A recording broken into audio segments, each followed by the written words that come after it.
Take a moment to listen into what they have to say. For all the people that he was fighting for, and again, to pray for mercy for the remaining American hostages. Do you have a message for the people behind Jim's death?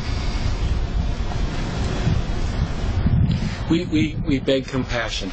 Yeah, and mercy. We beg compassion and mercy of Jim's captors, for Stephen Sotloff, and for the other captors. We just beg mercy. They never hurt anybody. They were trying to help. And there's no reason for their slaughter. Jim was just innocent, and they knew it. They knew that Jim was just a symbol for our country.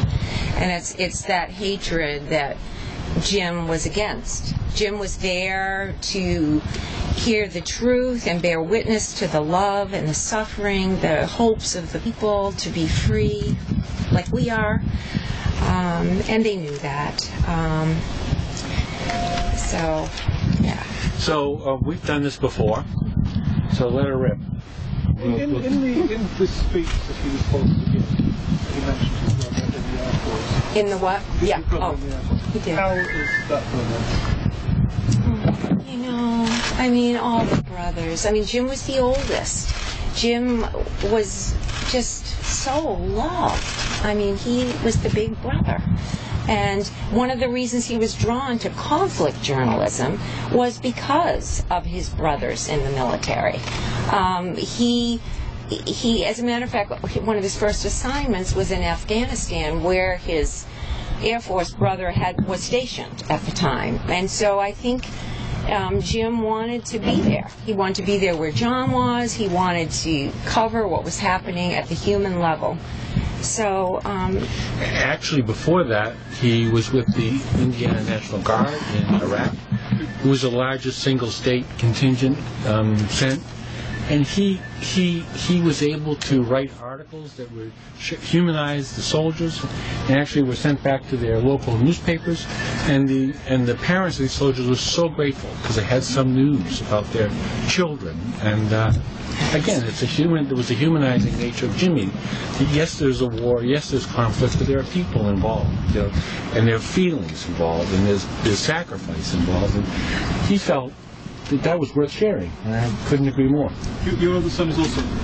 Pardon? Your other son is also in the military. We have 4 sons. We have 3 sons. Michael's the second oldest. The other 2 are in the military.